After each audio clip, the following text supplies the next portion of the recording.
राम सिया राम जय जय राम। राम सिया राम जय जय राम। राम सिया राम जय जय राम। सभी को प्रणाम। परम पूज्य गुरुदेव की अनंत अनंत अनंत असीम कृपा से श्री रामचरितमानस का हिंदी पाठ आज पूर्णता की ओर। आज हम इसका अंतिम तीसरा विश्राम पढ़ेंगे। एक दिव्य सुंदर पाठ, दिव्य ऊर्जा और इतने दिव्य चरित्र। इस पाठ में गोस्वामी तुलसीदास जी ने हमें सारा ज्ञान दर्शन, भक्ति दर्शन, राम राज्य, संत हृदय, ऋषि जीवन, हर चीज की एक दिव्य व्याख्या दी, हर चीज का एक दिव्य तत्व दिया। हनुमान जी का आशीर्वाद प्राप्त हुआ। और आज का पाठ भी एक प्यारी सी बच्ची, फिर से यूथ एनर्जी हमारे साथ है। आज का पाठ भी सिया करेगी। सिया राम जी का ध्यान सिया के माध्यम से होगा और इस पाठ की पूर्णता कल रहेगी। सभी से प्रार्थना है कि कल हम लोग यज्ञ करेंगे। जो यज्ञ 22 जनवरी को किया था उसी रिकॉर्डिंग के माध्यम से हम लोग यज्ञ करने वाले हैं। जूम आईडी आप लोगों को डिस्क्रिप्शन बॉक्स में मिल जाएगी। 10:30 बजे हम यज्ञ शुरू करेंगे और अश्वमेध यज्ञ की ऊर्जा के साथ जुड़ते हुए इस यज्ञ को करेंगे। ये संपूर्ण पाठ अश्वमेध यज्ञ की उस दिव्य ऊर्जा को समर्पित है। श्री रामलला आए और हमने भी नहीं सोचा था कि ये पाठ पूर्ण होगा और उस दिन अश्वमेध यज्ञ शुरू होगा, आरंभ होगा। तो ये पाठ गुरुदेव की कृपा से हुआ है और गुरुदेव के ही श्री चरणों में अर्पित और समर्पित है। तो आप सबसे अनुरोध है कि कल अपने अपने स्तर से यज्ञ अवश्य कीजिए, अश्वमेध यज्ञ की ऊर्जा के दिव्य भाव को धारण कीजिए। और अगर आप अश्वमेध यज्ञ की भूमि में हैं तो आप सभी को कोटि कोटि प्रणाम, नमन नमन। और आप सबके लिए ढेर ढेर सारी प्रार्थना कि अश्वमेध यज्ञ में आपने अपना समय दिया, अंश दिया और इतना श्रम किया। और आप सबकी दिव्य चेतना को बहुत बहुत नमन। जूम आईडी डिस्क्रिप्शन बॉक्स में रहेगी और यज्ञ कल करेंगे। कुछ नहीं हो सके तो एटलीस्ट नैनो यज्ञ जरूर करें और इन दोनों नियमित यज्ञ करें। जब तक अश्वमेध यज्ञ और आप वहां नहीं जा पा रहे तो नियमित यज्ञ अवश्य करें, यही प्रार्थना है। और आगे सिया से प्रार्थना रहेगी। सिया बेटा अनम्यूट करके आज का पाठ स्टार्ट कर दो। राम सिया राम जय जय राम। राम सिया राम जय जय राम। आज हम तीसवा विश्राम पढ़ेंगे। मैं हट करके भक्ति पक्ष पर अड़ा रहा, जिसे महर्षि लोमश ने मुझे शाप दिया, परंतु उसका फल यह हुआ कि जो मुनियों को भी दुर्लभ है वह वरदान मैंने पाया। भजन का प्रताप तो देखिए। जो भक्ति की ऐसी महिमा जानकर भी उसे छोड़ देते हैं और केवल ज्ञान के लिए श्रम करते हैं, वे मूर्ख घर पर खड़ी हुई कामधेनु को छोड़कर दूध के लिए मादर के पेड़ों को खोजते फिरते हैं।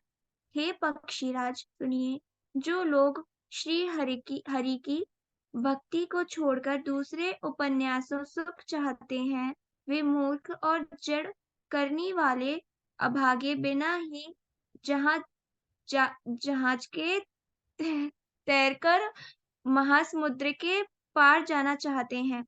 शिवजी कहते हैं, हे भवानी, भूषुंड के वचन सुनकर गरुण जी हर्षित होकर कोमल वाणी से बोले, हे प्रभो, आपके प्रासाद से मेरे हृदय में अब संदेह, शोक, मोह और भ्रम कुछ भी नहीं रह गया। मैंने आपको कृपा से श्री रामचंद्र जी के पवित्र गुण समूह को सुना और शांति प्राप्त की। हे प्रभु, मैं आपसे एक बात और पूछता हूँ। हे कृपा सागर, मुझे समझा कर कहिए। संत मुनि वेद और पुराण यह कहते हैं कि ज्ञान के समान दुर्लभ कुछ भी नहीं है। हे गोसाई, वही ज्ञान मुनि ने आपसे कहा, परंतु आपने भक्ति के समान उसकी आदर नहीं किया। हे कृपा के धाम, हे प्रभु, ज्ञान और भक्ति में कितना अंतर है, यह सब मुझसे कहिए। गरुण जी के वचन सुनकर सुजान काक भूषण जी ने सुख माना और आदर के साथ कहा, भक्ति और ज्ञान में कुछ भी भेद नहीं है। दोनों ही संसार के उत्पन्न क्लेशों को हर लेते हैं। हे नाथ मुनीश्वर, इसमें कुछ अंतर बतलाते हैं। हे पक्षी श्रेष्ठ, उससे सावधान होकर सुनिए। हे हरिवाहन सुनिए, ज्ञान वैराग्य योग विज्ञान ये सब पुरुष हैं। पुरुष का प्रताप सब प्रकार से प्रबल होता है। अबला माया स्वाभाविक ही निर्बल और जाति जन्म से ही जड़ मूर्ख होती है। परंतु जो वैराग्यवान और दृढ़ बुद्धि पुरुष है वही स्त्री को त्याग सकते हैं, न कि वे कामी पुरुष जो विषयों के वश में हैं, उनके गुलाम हैं और श्री रघुवीर के चरणों से विमुख हैं। वे ज्ञान के भंडार मुनि भी मृगनीय युवती स्त्री के चंद्रमुखों को देखकर विवश उसके अधीन हो जाते हैं। हे गरुण जी, साक्षात भगवान विष्णु जी की माया ही स्त्री रूप से प्रकट है।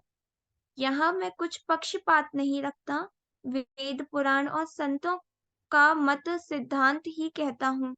हे गरुण जी, यह अनुपम विलक्षण रीति है कि एक स्त्री रूप पूर्व दूसरी स्त्री मोहित नहीं होती। आप सुनिए, माया और भक्ति ये दोनों ही स्त्री वर्ग की है।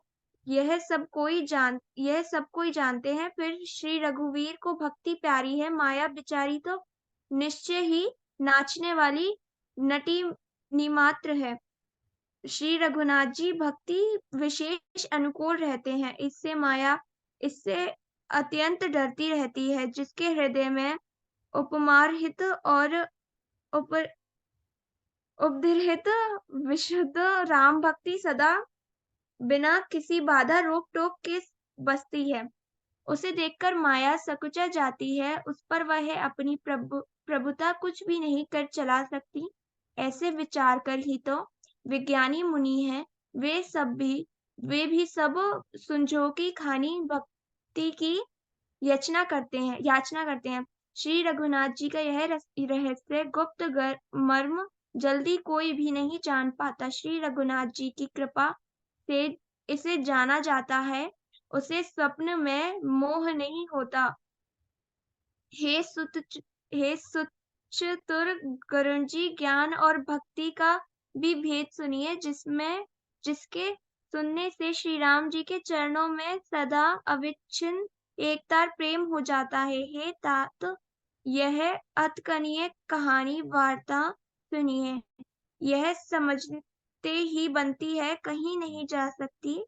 जीव ईश्वर का अंश है, अतएव वह अविनाशी चेतन निर्मल और स्वभाव से ही सुख की राशि है। हे गोसाई, वह माया के वशीभूत होकर तोते और वानर की भांति अपने आप ही बंध गया। इस प्रकार जड़ और चेतन में ग्रंथि गांठ पड़ गई। यद्यपि वह ग्रंथि मिथ्या ही है, तथापि उसके छूटने में कठिनता है। तभी से जीव संसारी जन्म में मरने वाले हो गया। अब तो ना गांठ छूटती है और ना ही वह सुखी होता है। वेदों और पुराणों ने बहुत सारे उपाय बतलाए हैं, पर वह ग्रंथि छूटती नहीं, वर अधिकाधिक उलझती ही जाती है। जीव के हृदय में अज्ञान रूप अंधकार विशेष रूप से छा रहा है। इससे गांठ ही नहीं पड़ती, छूटे तो कैसे।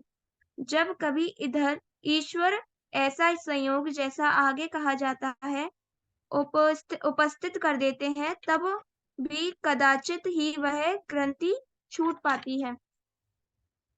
श्री हरि की कृपा से यदि सत्वी की श्रद्धा रूपी सुंदर गौ हृदय रूपी घर में आकर बस जाए, असंख्यों जप तप व्रत यम और नियमादि शुभ धर्म और आचार जो श्रुतियों ने कहे हैं, उन्होंने धर्मचार रूपी हरे तृणों घास को जब वह गौ चरे और आस्तिक भावरूपी छोटे बछड़े को पाकर वह पहनावे निवृत्ति सांसारिक विषयों और प्रपंच हटाई नोई गो के धूते समय पिछले पैर बांधने की रस्सी है, विश्व दूध दूहने का बर्तन है, निर्मल निष्पाप मन जो स्वयं अपना दास है, अपने वश में है, दूहने वाला अहीर है। ये भाई इस प्रकार धर्मचार में प्रवत सत्विकी श्रद्धा रूपी गौ से भाव निवृत्ति और वश में किए हुए निर्मल मन की सहायता से परम धर्म में दूध दुहकर उसके निष्काम भाव रूपी अंगी पर भली भांति औटावे, फिर क्षमा और संतोष रूपी हवा से उसे ठंडा करें और धैर्य तथा शम मन का निग्रह रूपी जामन देकर उसे जमावे। तभी मुदिता प्रसन्नता रूपी कमोरी में तत्व विचार रूपी मथानी से दम इंद्रिय दमन के आधार पर दम रूपी खंबे आदि के सहारे सत्य और सुंदर वाणी रूपी रस्सी लगाकर उसे मथे और मतकर तब उसमें निर्मल सुंदर और अत्यंत पवित्र वैराग्य रूपी मक्खन निकाल लें।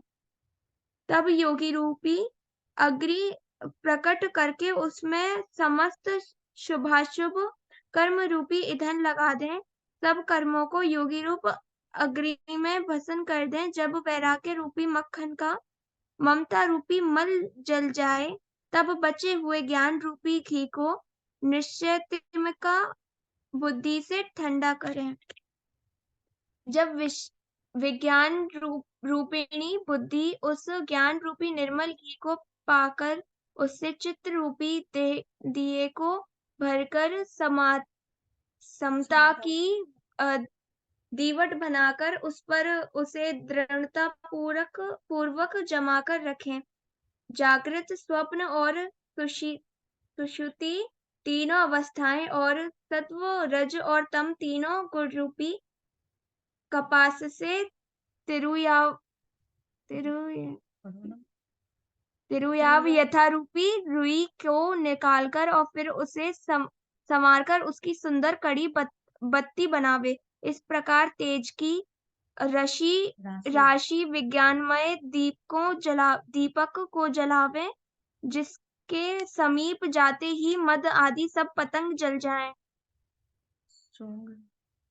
सोंगमिसी वह ब्रह्मा मैं हूँ जो अखंड तैल धारवत कभी न टूटने वाली वृत्ति है, वही उस ज्ञान दीपक की परम प्रचंड दीपशिखा लौ है। इस प्रकार जब आत्मभूव के सुख का सुंदर प्रकाश फैलता है, तब संसार के मूल भेद रूपी भ्रम का नाश हो जाता है और महान बलवती अविद्या के परिवार मोह आदि अपार अंधकार मिट जाता है। तब वही विज्ञान रूपिणी बुद्धि आत्म नुभ स्वरूप प्रकाश को पाकर हृदय रूपी घर में बैठकर उस जड़ चेतन की गांठ को खोलती है।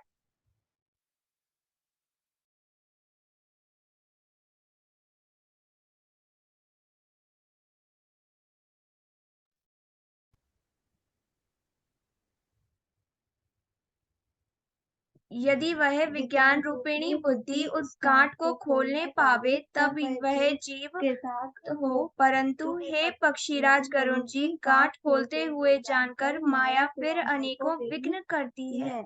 हे भाई, वह बहुत सी रिद्धि सिद्धियों को भेजती है, जो आकर बुद्धि को लोभ दिखाती है, और वे रिद्धि सिद्धियां कला बल और छल करके समीप जाती हैं और आंचल की वायु से उस ज्ञान रूपी दीपक को बुझा देती है। यदि बुद्धि बहुत ही सयानी हो, तो वह उन ऋषि रिद्धि सिद्धियों को अहितकर हानिकर समझकर उनकी ओर ताकती नहीं। इस प्रकार यदि माया के विग्रह से बुद्धि को बाधा न हुई, तो फिर देवता उपाधि विघ्न करते हैं। इंद्रियों के द्वार हृदय रूपी घर के अनेकों झरोखे हैं। वहाँ प्रत्येक झरोखे पर देवता थाने किए अड्डा जमाकर बैठे हैं। ज्यों ही वे विषय रूपी हवा को आते देखते हैं, त्यों ही हठपूर्वक किवाड़ खोल देते हैं। ज्यों ही वह तेज हवा हृदय रूपी घर में जम जाती है, त्यों ही वह विज्ञान रूपी दीपक बुझ जाता है। गांठ भी नहीं छूटी और वह आत्मा रूप प्रकाश भी मिट गया। विषय रूपी हवा से बुद्धि व्याकुल हो गई, सारा किया कराया चौपट हो गया। इंद्रियां और उनके देवताओं का ज्ञान स्वाभाविक ही नहीं सुहाता, क्योंकि उनकी विषय भगोनों भोगों में सदा ही प्रीति रहती है, और बुद्धि को भी विषय रूपी हवा ने बावली बना दिया। तब फिर दोबारा उस ज्ञान दीपकों को उसी प्रकार से कौन जलावे। इस प्रकार ज्ञान दीपक के बुझ जाने पर तब फिर जीव अनेकों प्रकार से संसति जन्म मरणादि के कलेश पाता है। हे पक्षीराज, हरि की माया अत्यंत दुस्तर है, वह सजे ही तरी नहीं जा सकती। ज्ञान कहते समझाने में कठिन, समझने में कठिन और साधने में भी कठिन है। यदि घूर्णाक्षर न्यायक्षर से संयोगवश कदाचित यह ज्ञान भी हो जाए तो फिर उसे बचाए रखने में अनेकों विघ्न हैं। ज्ञान का मार्ग कृपाण दुधारी तलवार की धार के समान है। हे पक्षीराज, इस मार्ग से गिरते देर नहीं लगती। जो इस मार्ग को निर्विघ्न निभाए ले जाता है, वही कैवल्य मोक्ष रूप परम पद को प्राप्त करता है। संत पुराण वेद और तंत्र आदि शास्त्र सब यह कहते हैं कि कैवल्य रूप परम पद अत्यंत दुर्लभ है, किंतु हे गोसाई, वह अत्यंत दुर्लभ मुक्ति श्री राम जी को भजने से बिना इच्छा किए ही जबरदस्ती आ जाती है। जैसे स्थल के बिना जल नहीं रह सकता, चाहे कोई करोड़ों प्रकार के उपाय क्यों ना कर ले, वैसे ही हे पक्षीराज सुनियो, मोक्ष सुख भी श्री हरि भक्ति को छोड़कर नहीं रह सकता। ऐसा विचार कर बुद्धिमान हरि भक्ति पर लुभाए रहकर मुक्ति का तिरस्कार कर देते हैं। भक्ति करने से संस्कृति जन्म मृत्यु रूप संसार की जड़ अविद्या बिना ही यत्न और परिश्रम के अपने आप वैसे ही नष्ट हो जाती है। जैसे भोजन किया तो जाता है तृप्ति के लिए, और उस भोजन को जठराग्नि अपने आप बिना हमारे चेष्टा के पचा डालती है। ऐसी सुगम और परम सुख देने वाली हरि भक्ति जिसे ना सुहावे, ऐसा मूढ़ कौन होगा। हे सर्वों के शत्रु गरुड़ जी, मैं सेवक हूँ और जो भगवान मेरे सव्य स्वामी है, इस भाव के बिना संसार रूपी समुद्र से तैरना नहीं हो सकता। ऐसा सिद्धांत विचार कर श्री राम जी के चरण कमलों का भजन कीजिए। जो चेतन को जड़ कर देता है और जड़ को चेतन कर देता है, ऐसा समर्थ श्री रघुनाथ जी को जीव भजते हैं, वे धन्य हैं। मैंने ज्ञान का सिद्धांत समझकर कहा, अब भक्ति रूपी मणि की प्रभुता महिमा सुनिए। श्री राम जी की भक्ति सुंदर चिंता मणि है। हे करुण जी, यह जिसके हृदय के अंदर बसती है, वह दिन रात अपने आप ही परम प्रकाश रूप रहता है। उसको दीपक, घी और बत्ती कुछ भी नहीं चाहिए। इस प्रकार मणि का एक तो स्वाभाविक प्रकाश रहता है, फिर मोह रूपी दरिद्रता समीप नहीं आती, क्योंकि मणि स्वयं धन रूप है।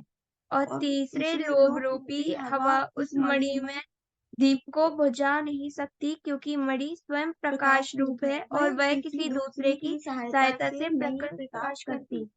उसके प्रकाश से अविद्या का प्रबल अंधकार मिट जाता है, मदादि पतंगों का सारा समूह हार जाता है। जिसके हृदय में भक्ति बसती है, काम क्रोध और लोभ आदि दुष्ट तो उसके पास भी नहीं जाते। उसके लिए विष अमृत के समान और शत्रु मित्र हो जाता है। उस मणि के बिना कोई सुख नहीं पाता। बड़े बड़े मानस रोग जिनके वश में होकर सब जीव दुखी हो रहे हैं, उसको नहीं व्यापते। श्री राम भक्ति रूपी मणि जिसके हृदय में बसती है, उसके स्वप्न में भी लेश मात्र दुख नहीं होता। जगत में वे ही मनुष्य चतुरों के शिरोमणि हैं, और जो भक्ति रूपी मणि के लिए भली भांति यत्न करते हैं। यद्यपि वह मणि जगत में प्रकट प्रत्यक्ष है, पर बिना श्री राम जी की कृपा से उसे कोई नहीं पा सकता। उसके पाने के उपाय भी सुगम ही है, पर अभावे मनुष्य उन्हें ठुकरा देते हैं। वेद पुराण पवित्र पर्वत है। श्री राम जी की नाना प्रकार की कथाएं उन पर्वतों और में सुंदर खाने हैं। संत पुरुष उनकी इन खानों के रहस्य को जानने वाले मर्मी है और सुंदर बुद्धि खोदने वाले कुदाल हैं। ये गरुड़ जी ज्ञान और वैराग्य, ये दो उनके नेत्र हैं। जो प्राणी उसे प्रेम के साथ खोजता है, वह सब सुखों की ज्ञान इस भक्ति रूपी मणि को पा जाता है। हे प्रभु, मेरे मन में तो ऐसा विश्वास है कि श्री राम जी के दास श्री राम जी से भी बढ़कर हैं। श्री रामचंद्र जी समुद्र है तो धीर संत पुरुष मेघ है।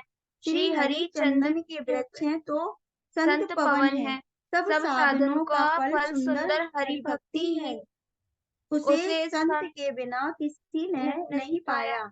ऐसा विचार कर जो भी संतों का संग करता है, हे गरुड़ जी, उसके लिए श्री राम जी की भक्ति सुलभ हो जाती है। ब्रह्मा वेद समुद्र है, ज्ञान मंत्राचल और संत देवता है, जो उस समुद्र मथ कर कथा रूपी अमृत निकालते हैं, जिसमें भक्ति रूपी मधुरता बसी रहती है। वैराग्य रूपी ढाल से अपने को बचाते हुए ज्ञान रूपी तलवार से मधुलोक और मोह रूपी वैरागियों को मारकर जो विजय प्राप्त करती है, वह हरि भक्ति ही है। हे पक्षीराज, इसे विचार कर देखिए। पक्षीराज गरुड़ जी फिर प्रेम सहित बोले, हे कृपालु, यदि मुझ पर आपका प्रेम है तो हे नाथ, मुझे अपना सेवक जानकर मेरे 7 प्रश्नों के उत्तर बना।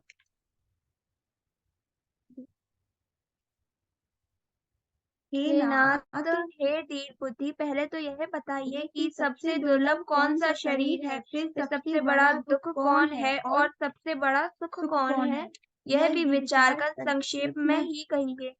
संत और असंत का मर्म भेद आप जानते हैं, उनके सहज स्वभाव का वर्णन कीजिए। फिर कहिए कि श्रुतियों में प्रसिद्ध सबसे महान पुण्य कौन सा है और सबसे महान भयंकर पाप कौन सा है। फिर मानस रोगों को समझाकर कहिए, आप सर्वज्ञ हैं और मुझ पर आपकी कृपा भी बहुत है। काकभूषण जी ने कहा कि हे तात, अत्यंत आदर और प्रेम के साथ सुनिए, मैं यह नीति संक्षेप में कहता हूँ। मनुष्य शरीर के समान कोई शरीर नहीं है। चर अचर सभी जीव उसकी याचना करते हैं। यह मनुष्य शरीर नरक, स्वर्ग और मोक्ष की सीढ़ी है तथा कल्याणकारी ज्ञान, वैराग्य और भक्ति को देने वाला है। ऐसे मनुष्य शरीर को धारण प्राप्त करके भी जो लोग श्री हरि का भजन नहीं करते और नीच से भी नीच विषयों में अनुरक्त रहते हैं, पारस मणि को हाथ से फेंक देते हैं और बदले में कांच के टुकड़े ले लेते हैं। जगत में दरिद्रता के समान दुख नहीं है तथा संतोष की मिलन के समान जगत में सुख नहीं है। और ये पक्षीराज मन, वचन और शरीर से परोपकार करना यह संतों का सहज स्वभाव है।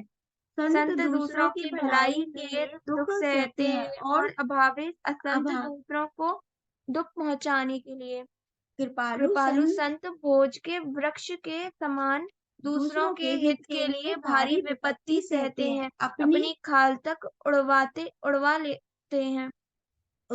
लेते हैं। किंतु दुष्ट लोग उनकी भांति दूसरों को बांधते हैं और उन्हें बांधने के लिए अपनी खाल खिंचवाकर विपत्ति सहकर मर जाते हैं। हे सर्पों के शत्रु गरुड़, गरुड़ जी सुनिए, दुष्ट बिना किसी स्वार्थ के सांप और चूहे के समान आकारण ही दूसरों का अपहार करते हैं। वे वे पराई संपत्ति का नाश करके स्वयं नष्ट हो जाते हैं। जैसे से खेती का की नाश करके ओले नष्ट हो जाते हैं। दुष्ट दुष्ट का का अभ्युदय उन्नति प्रसिद्धि अधम ग्रह केतु के उदय की भांति जगत के दुखों के लिए ही होता है। और संतों का अभ्युदय सदा ही सुख कर होता होता है। जैसे चंद्रमा और सूर्य का उदय विश्व भर के लिए सुखदायक है। वेदों में अहिंसा को परम धर्म माना जाता है और परम निंदा के समान भारी पाप नहीं है। शंकर जी और गुरु की निंदा करने वाला मनुष्य अगले जन्म में मेढक होता है और वह 1000 जन्म तक वही मेढक का शरीर पाता है। ब्राह्मणों की निंदा करने वाला व्यक्ति बहुत से नरक भोगकर फिर जगत में कौवे का शरीर धारण करके जन्म लेता है। जो अभिमानी जीव देवताओं और वेदों की निंदा करते हैं वे रौरव नरक में पड़ते हैं। संतों की निंदा में लगे हुए लोग उल्लू होते हैं, जिन्हें मोक्ष रूपी रात्रि प्रिय होती है और ज्ञान रूपी सूर्य जिनके लिए बीत गया अस्त हो गया रहता है। जो मूर्ख मनुष्य सबकी निंदा करते हैं वे चमगादड़ होकर जन्म लेते हैं। हे तात, अब मानस रोग सुनिए जिसमें सब लोग दुख पाया करते हैं। सब रोगों की जड़ मोह अज्ञान है। उन व्याधियों से फिर और बहुत से शूल उत्पन्न होते हैं। काम बात है, लोभ अपार बढ़ा हुआ कफ है और क्रोध पित्त है जो सदा छाती जलाता रहता है। यदि कहीं ये तीनों भाई बात पित्त और कफ प्रीति करने मिल जाएं, तो दुखदायक आपात और रोग उत्पन्न होता है। कठिनता से प्राप्त पूर्ण होने वाले जो विषयों के मनोरथ हैं, वे ही सब शूल कष्टदायक रोग हैं। उनके नाम कौन जानता है, अर्थात वे अपार हैं। ममता दाद है, ईर्ष्या ढाई खुजली है, हर्ष विवाद गले के रोगों की अधिकता है। गलगंड कंठमाला या घेगा आदि रोग हैं। पराये सुखों को देखकर जो जलता है जलन होती है वही ही है। दुष्टता और मन की कुटिलता ही कोढ़ है। अहंकार अत्यंत दुख देने वाला डमरू गांठ का रोग है। दंभ कपट मंद और मान हुआ नसों का रोग है। तृष्णा बड़ा भारी उदर वृद्धि जलोदर रोग है। तीन प्रकार पुत्र धन और मान की प्रबल इच्छाएं प्रबल तिजारी है। मत्सर और अविवेक 2 प्रकार के ज्वर हैं। इस प्रकार अनेकों बुरे रोग हैं जिन्हें कहता कहाँ तक कहूँ।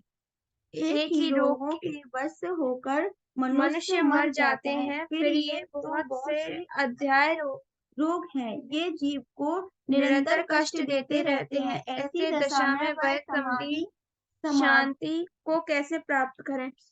नियम धर्म और उत्तम आचरण तप ज्ञान यज्ञ जप दान तथा और भी करोड़ों औषधियां हैं, परंतु हे गरुड़ जी उनमें से ये नहीं जाते। इस प्रकार जगत में समस्त जीव रोगी हैं, जो शोक हर्ष भय प्रीति और वियोग के दुख से और भी दुखी हो रहे हैं। मैंने ये थोड़े से मानस रोग कहे हैं, ये तो सबको, परंतु इन्हें जान पाए कोई विरल है। प्राणियों को जलाने वाली ये पापी रोग जान लिए जाने से कुछ क्षीण अवश्य हो जाते हैं, परंतु नाश नहीं प्राप्त होते। विषय रूप कुप्त पाकर ये मुनियों के हृदय भी अंकुरित हो उठते हैं। तब बेचारे साधारण मनुष्य तो क्या ही चीज है। यदि श्री राम जी की कृपा से इस प्रकार का संयोग बन जाए तो ये सब रोग नष्ट हो जाए। सद्गुरु वैद्य के वचन में विश्वास हो, विषयों की आशा न करें, यदि संयम परहेज हो। श्री रघुनाथ जी की भक्ति संजीवनी जड़ी है। श्रद्धा से पूर्ण बुद्धि ही अनुपान दवा के साथ लिया जाने वाला मधु आदि है। इस प्रकार संयोग हो तो वे रोग भले ही नष्ट हो जाए, नहीं तो करोड़ों प्रयत्नों से भी नहीं जाते। हे गोसाई, मन को निरोग हुआ तब जानना चाहिए कि जब हृदय में वैराग्य का बल बढ़ जाए, उत्तम बुद्धि रूपी भूख नित नई बढ़ती रहे और विषयों की आशा रूपी दुर्बलता मिट जाए। इस प्रकार सब रोगों से छूटकर जब मनुष्य निर्मल ज्ञान रूपी जल में स्नान कर लेता है, तब उसके हृदय में राम भक्ति छा रहती है। शिव जी, ब्रह्मा जी, सुखदेव जी, सनकादिक और नारद आदि ब्रह्म विचार में परम निपुण जो मुनि हैं, हे पक्षीराज, सब उनका मत यही है कि श्री राम जी के चरणों कमलों में प्रेम करना चाहिए। श्रुति पुराण और सभी ग्रंथ कहते हैं कि श्री रघुनाथ जी भक्ति के बिना सुख नहीं है। कछुए की पीठ पर भले ही बाल उग आवे, बांझ का पुत्र भले ही किसी को मार डाले, आकाश में भले ही अनेकों प्रकार के फूल खिल उठे, परंतु श्री हरि से विमुख होकर जीव सुख नहीं प्राप्त कर सकता। मृग तृष्णा के जल को पीने से भले ही प्यास बुझ जाए, खरगोश के सिर पर भले ही सींग निकल आवे, अंधकार भले ही सूर्य का नाश कर दे, परंतु श्री राम से विमुख होकर जीव सुख नहीं पा सकता। बर्फ से भले ही अग्नि प्रकट हो जाए, यह सब अनहोनी बातें चाहे हो जाए, परंतु श्री राम से विमुख होकर कोई भी सुख नहीं पा सकता। जल को मंथने से भले ही घी उत्पन्न हो जाए और बालू को पेरने से भले ही तेल निकल आवे, परंतु श्री हरि भजन बिना संसार रूपी समुद्र से नहीं तरा जा सकता। यह सिद्धांत अटल है। प्रभु मच्छर को ब्रह्मा कर सकते हैं और ब्रह्मा को मच्छर कर भी तुच्छ बना सकते हैं। ऐसा विचार करके चतुर पुरुष सब संदेह त्याग कर श्री रामचंद्र जी को ही भजते हैं। मैं आपसे भली भांति निश्चय किया हुआ सिद्धांत कहता हूँ, मेरे वचन अन्यथा मिथ्या नहीं है कि जो मनुष्य श्री हरि का भजन करते हैं, वे अत्यंत दुस्तर संसार सागर को सहज ही पार कर जाते हैं। हे नाथ, मैंने श्री हरि अनुपम चरित्र अपनी बुद्धि के अनुसार कहीं विस्तार से और कहीं संक्षेप से कहा। हे सर्पों के शत्रु गरुड़ जी, श्रुतियों का यही सिद्धांत है कि जब काम भूलकर छोड़कर श्री राम जी का भजन करना चाहिए। प्रभु श्री रघुनाथ जी छोड़कर और किसका सेवन भजन किया जाए, जिनका मुझ जैसा मूर्ख पर भी मम तब स्नेह है। हे नाथ, आप विज्ञान रूप है, आपको मोह नहीं है। आपने तो मुझ पर बड़ी कृपा की है, जो आपने मुझसे सुखदेव जी, सनकादि और शिव जी मन को प्रिय लगने वाली अति पवित्र राम कथा पूछी। संसार में घड़ी भर का अथवा पल भर का एक बार का भी सत्संग दुर्लभ है। हे गरुड़ जी, अपने हृदय में विचार कर देखिए, क्या मैं भी श्री राम जी के भजन का अधिकारी हूँ? पक्षियों में सबसे नीच और सब प्रकार के अपवित्र हूँ, परंतु ऐसा होने पर भी प्रभु ने मुझको सारे जगत को पवित्र करने वाला प्रसिद्ध कर दिया, अथवा प्रभु ने मुझको जगत प्रसिद्धि पावन कर दिया। यद्यपि मैं प्रसाद ही नीच हूँ, तो भी आज मैं धन्य हूँ, अत्यंत धन्य हूँ, जो श्री राम जी ने मुझे अपना निज जन जानकर संत समागम किया, आपसे मेरी भेंट कराई।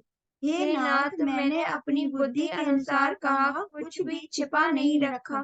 फिर भी श्री रघुवीर चरित्र समुद्र के समान है, क्या उनकी कोई खा पा सकता है?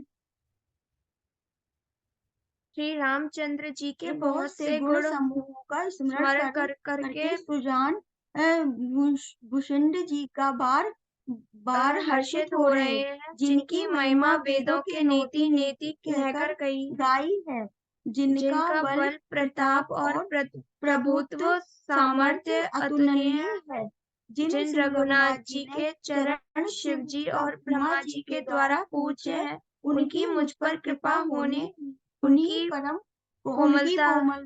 कोमलता है। किसी का ऐसा स्वभाव कहीं न सुनता न देखता हूँ।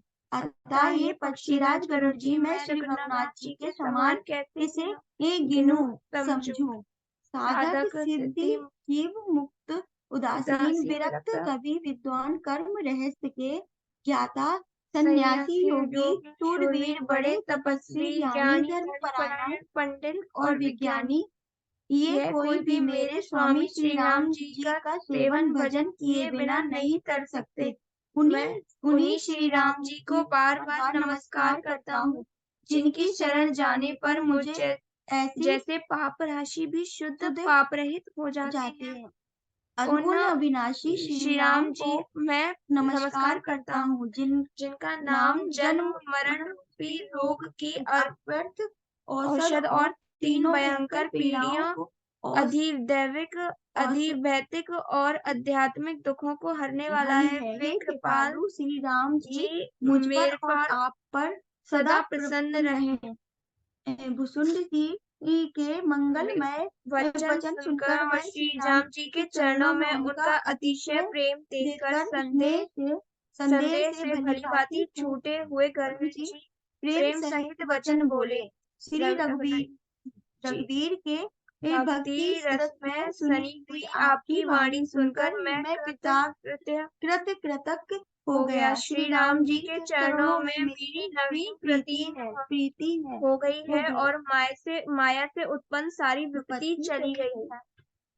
मोह रूपी समुद्र में डूबते हुए मेरे लिए आप जहाज हुए। हे नाथ, आपने मुझे बहुत प्रकार के सुख दिए, परम सुखी कर दिया। मुझ में इसका प्रत्युपकार उपकार के बदले में उपकार नहीं हो सकता। मैं तो आपके चरणों की बार बार वंदना ही करता हूँ। आप पूर्ण काम है और श्री राम जी के प्रेमी है। हे तात, आपके समान कोई बड़भागी नहीं है। संत वृक्ष नदी पर्वत और इन सबकी क्रिया पराये हित के लिए ही होती है। संतों का हृदय मक्खन के समान होता है, ऐसे कवियों ने कहा है, परंतु उन्होंने असली बात कहना नहीं जाना, क्योंकि मक्खन तो अपने को ताप मिलने से पिघलता है और परम पवित्र संत दूसरों के दुख से पिघल जाते हैं। मेरे जीवन और जन्म सफल हो गया। आपकी कृपा से सब संदेह चला गया। मुझ में सदा दास जानिएगा। शिव जी कहते हैं, हे उमा पक्षी श्रेष्ठ गरुड़ जी बार बार ऐसा कह रहे। उन भुसुंड जी के चरणों में प्रेम सहित सिर नवाकर और हृदय में श्री रघुवीर जी को धारण करके धीर बुद्धि गरुड़ जी तब वैकुंठ को चले गए। हे गिरजे संत समाग के समान दूसरा कोई लाभ नहीं है, पर वह संत समागम श्री हरि की कृपा के बिना नहीं हो सकता, ऐसा वेद और पुराण कहते हैं। मैंने यह परम पवित्र इतिहास कहा, जिसे कानों से सुनते ही भवपाश संसार के बंधन छूट जाते हैं और शरणागतों उनकी इच्छानुसार फल देने वाले कल्प वृक्ष तथा दया के समूह श्री राम जी के चरण कमलों में प्रेम उत्पन्न होता है। जो कान और मन लगा के इस कथा को सुनते हैं, उनके मन वचन और कर्म शरीर से उत्पन्न सब पाप नष्ट हो जाते हैं। तीर्थ यात्रा आदि बहुत से साधन, योग वैराग्य और ज्ञान में निपुणता, अनेकों प्रकार के कर्म, व्रत और दान, अनेकों संयम, दम, जप, तप और यज्ञ प्राणियों पर दया, ब्राह्मण और गुरु की सेवा, विद्या, विनय और विवेक की बढ़ाई आदि, जहाँ तक वेदों ने साधन बतलाए हैं, हे भवानी, उन सबका फल श्री हरि भक्ति ही है। किंतु श्रुतियों में गई हुई वह श्री रघुनाथ जी की भक्ति श्री राम जी की कृपा से किसी एक विरले ने नहीं पाई है। किंतु जो मनुष्य विश्वास मानकर यह कथा निरंतर सुनते हैं, वे बिना परिश्रम उस मुनि दुर्लभ हरि भक्ति को प्राप्त कर लेते हैं। जिनका मन श्री राम जी के चरणों में अनुरक्त है, वही सर्वज्ञ सब कुछ जानने वाला है, वही गुणी है, वही ज्ञानी है, वही पृथ्वी का भूषण, पंडित और दानी है, वही धर्मपरायण और वही कुल का रक्षक है। जो छल छोड़कर श्री रघुवीर का भजन करता है, वही नित्य नीति में में निपुण निपुण है, है, और वही वही परम बुद्धिमान है। उसी ने वेदों के सिद्धांतों को भली भांति जाना है। वही कवि, वही विद्वान तथा वही धीर है। वह देश धन्य है जहाँ श्री गंगा जी है, वही स्त्री धन्य जो पवित्र पतिव्रता धर्म का पालन करती है। वह राजा धन्य है जो जो न्याय करता है, और वह ब्राह्मण धन्य है जो अपने धर्म से नहीं डरता। वह धन दान है जिसकी पहली गति होती है, जो दान देने में व्यय होता है। वही बुद्धि धन और परिपक्व है जो पुण्य में लगी हुई है। वही घड़ी धन्य है जो सत्संग हो, और वही जन्म धन्य है जिसमें ब्रह्मांड की अखंड भक्ति हो। धन की 3 गतियां होती हैं, दान, भोग और नाश। दान उत्तम है, भोग मध्यम है, और नाश नीच गति है। जो पुरुष न देता है न भोगता है, उसके धन की तीसरी गति होती है। हे उमा सुनो, वह कुल धन्य है, संसार भर के लिए पूज्य है और परम पवित्र है, जिसमें श्री रघुवीर परायण धन्य, श्री रघुवीर परायण धन्य। ये विनम्र पुरुष उत्पन्न हो। मैंने अपनी बुद्धि के अनुसार यह कथा कही, यद्यपि पहले इसको छिपाकर रखा था। जब तुम्हारे मन में प्रेम की अधिकता देखी, तब मैंने श्री रघुनाथ जी की यह कथा तुमको सुनाई।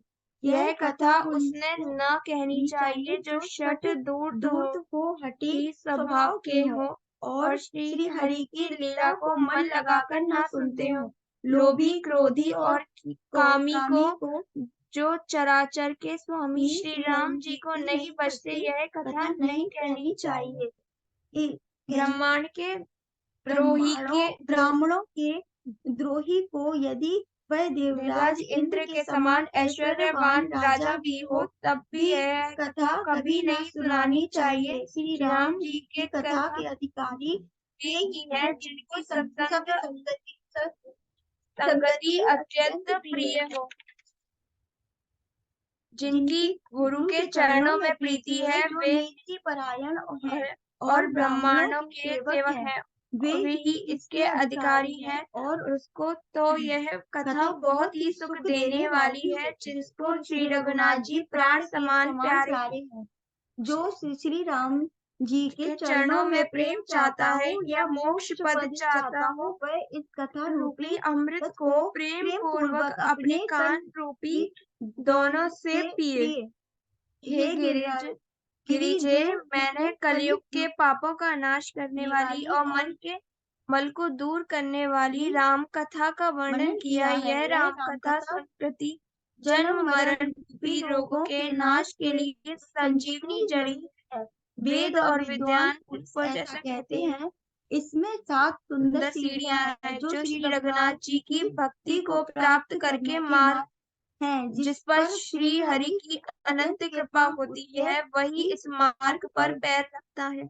जो कपट छोड़कर यह कथा कहते हैं कि मनुष्य अपनी मन कामना की सिद्धि पा लेते हैं। जो इसे कहते सुनते हैं और अनुमोदन प्रशंसा करते हैं, वे संसार रूपी समुद्र को के खुद से बने हुए गड्ढे की भांति पार कर लेते हैं। यज्ञवत्सल जी कहते हैं, सब कथा सुनकर श्री पार्वती जी के हृदय को बहुत ही प्रिय लगी और वे सुंदर वाणी बोली। स्वामी की कृपा से मेरा संदेह जाता रहा और श्री राम जी के चरणों में नवीन प्रेम उत्पन्न हो गया। हे विश्वनाथ, आपकी कृपा से अब मैं कृतार्थ हो गई। मुझे दृढ़ राम भक्ति उत्पन्न हो गई है और मेरे संपूर्ण क्लेश बीत गए, नष्ट हो गए। शंभु उमा का यह कल्याणकारी संभाव सुख उत्पन्न करने वाला और शोक का नाश करने वाला है। जन्म मरण का अंत अंत करने वाला है, संदेहों का नाश करने वाला है, भक्तों को आनंद देने वाला है और संत पुरुषों को प्रिय है। जगत में जो जितने भी रामोपासक हैं, उनको उनको तो इस राम कथा के समान कुछ भी प्रिय नहीं है। श्री रघुनाथ जी की कृपा से मैंने यह सुंदर और पवित्र करने वाली चरित्र अपनी बुद्धि के अनुसार गाया है। तुलसीदास जी कहते हैं, इस कली काल में योग यज्ञ जप तप व्रत और पूजन आदि कोई दूसरा साधन नहीं है, बस श्री राम जी का ही स्मरण करना, श्री राम जी का ही गुण गाना और निरंतर श्री राम जी के ही गुण समूह को सुनना चाहिए। पति को पवित्र करना जिनका महान प्रसिद्ध बना है।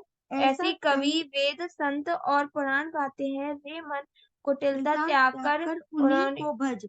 श्री राम जी को भजने से किसी परम गति नहीं पाई। अरे मूर्ख मन, सुन, पतितों को पावन करने वाला श्री राम जी को भजन सुन, इसने परम गति नहीं पाई। गणिका, अजामिल, व्याध, गीत, गज आदि बहुत से दुष्टों को उन्होंने तार दिया। आबिर, यवीन, किरात, खस, चंडाल आदि जो अत्यंत पाप रूपी हैं, वो भी केवल एक बार जिनका नाम लेकर पवित्र हो जाते हैं, उन श्री राम जी को मैं नमस्कार करता हूँ। जो मनुष्य रघुवंश के भूषण श्री राम जी का यह चरित्र कहते हैं, सुनते हैं और गाते हैं, वे कलयुग के पाप और मन के मल को धोकर बिना ही परिश्रम श्री राम जी के परम धाम को चले जाते हैं। अधिक क्या जो मनुष्य 5-7 चौपाइयों को भी मोह जानकर अथवा रामायण चौपाइयों को श्रेष्ठ पंथ कर्तव्य का सच्चा निर्णायक जानकर उनको हृदय में धारण कर लेता है, उसके भी 5 प्रकार की अविधाओं से उत्पन्न विकार को श्री राम जी हर लेते हैं। अर्थात सारे रामचरित्र की तो बात ही क्या है, जो 5-7 चौपाइयों को भी समझकर उनका अर्थ हृदय में धारण कर लेता है, उनके भी अविधा सारे कलेश श्री रामचंद्र जी हर लेते हैं। परम सुंदर, सुजान और कृपा निधान तथा जो अनाथों पर प्रेम करते हैं, ऐसे एक श्री रामचंद्र जी हैं। इनके समान निष्काम निस्वार्थ हित करने वाला सुहृद और मोक्ष देने वाला दूसरा कौन है। जिनकी लेश मात्र कृपा से मंद बुद्धि तुलसीदास ने भी परम शक्ति प्राप्त कर ली, उन श्री राम जी के समान प्रभु कहीं नहीं भी है। नहीं है। श्री रघुवीर, मेरे समान कोई दीन नहीं है और आपके समान कोई दीनों का हित करने वाला नहीं है।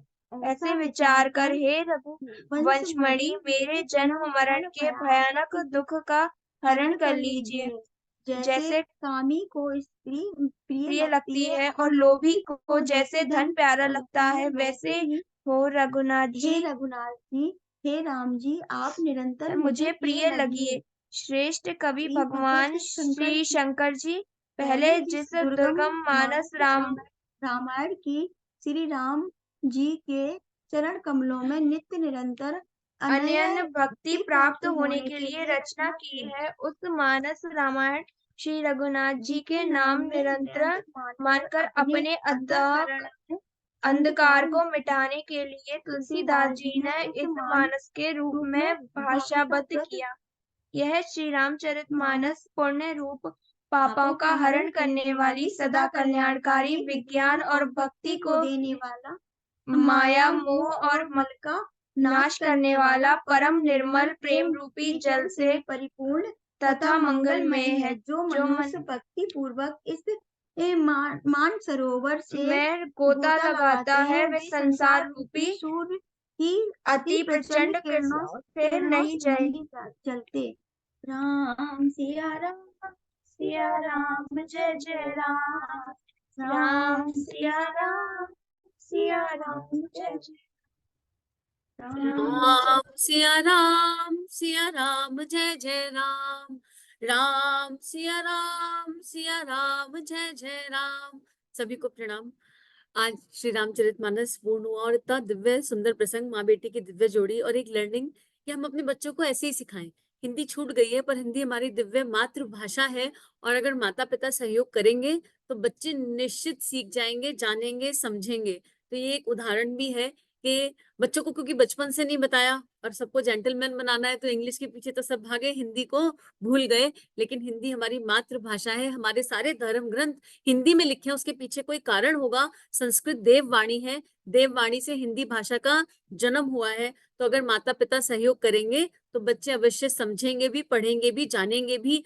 हम हर चीज में बच्चों को समझाते हैं, खाना नहीं खाते तो परेशान हो जाते हैं, कहना नहीं मानते। तो बच्चों के कारण शरीर के लिए, बच्चों के लिए जितनी बच्चों की उम्र उतने मिनट का ध्यान मैंडेटरी होना चाहिए, और माता पिता को ये मेक श्योर करना चाहिए। अगर आपका बच्चा 2 दिन खाना नहीं खाए तो आपकी आत्मा कलप जाएगी। ऐसे अगर आपका बच्चा ध्यान ना करे एक दिन, तो आपके अंतःकरण में पीड़ा उठ जानी चाहिए कि बच्चे के कारण शरीर का क्या होगा, उसके भावनात्मक शरीर का विकास कैसे होगा। और अगर बच्चा धर्म ग्रंथ पढ़ने के लिए मना करे तो आप मैंडेटरी कर दीजिए। अगर बच्चा पढ़ाई नहीं करेगा, शिक्षा ग्रहण नहीं करेगा तो परेशान हो जाएंगे ना, नंबर नहीं आएंगे। नंबर नहीं आएंगे तो क्या होगा भविष्य का। लेकिन ये समझिए, अगर बच्चे ने धर्म ग्रंथ नहीं पढ़े, हमारी श्रीमद् भगवत गीता को, श्री रामचरितमानस जैसे ग्रंथों को नहीं पढ़ा, तो उसके विचार शरीर का क्या होगा। दैवीय विचार जन्म कहाँ से लेंगे। शिक्षा प्राप्त करना सरल है, पर विद्या प्राप्त करना सरल नहीं है, और माता पिता के सहयोग के बिना ये संभव नहीं है। ऐसे आज तुलसीदास जी ने ज्ञान और भक्ति का दिव्य अंतर समझाया, और उन्होंने कहा कि जो ज्ञान के रास्ते से पूर्णता पा जाता है उसको नमन है, क्योंकि बहुत कठिन है उस रास्ते पर,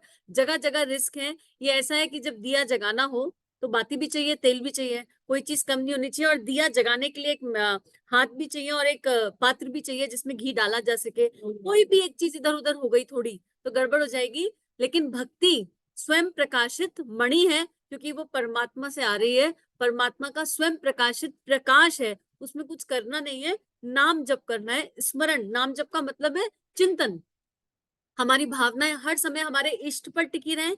इष्ट पर टिकी रहें मतलब उनके दिव्य गुणों पर टिकी रहें। अगर आदि शक्ति माँ गायत्री नजर आ रही है तो उनके हंस का क्या अर्थ है, उनके कमल क्या क्या अर्थ है, उस पर चिंतन टिका रहे। उस चिंतन, उस भाव के आधार पर विचार और कर्म हो जाए, तो हम सबके जीवन में ये भक्ति रूपी प्रकाशित मणि स्थान ग्रहण करे। और कलयुग में नाम जप, ये बहुत दिव्य साधन है। कुछ हो या ना हो, हर समय हर क्षण चिंतन और नाम जप होता रहे। इसी भाव के साथ आज के पाठ को परमात्मा के श्री चरणों में अर्पित और समर्पित करते हैं गायत्री मंत्र के साथ।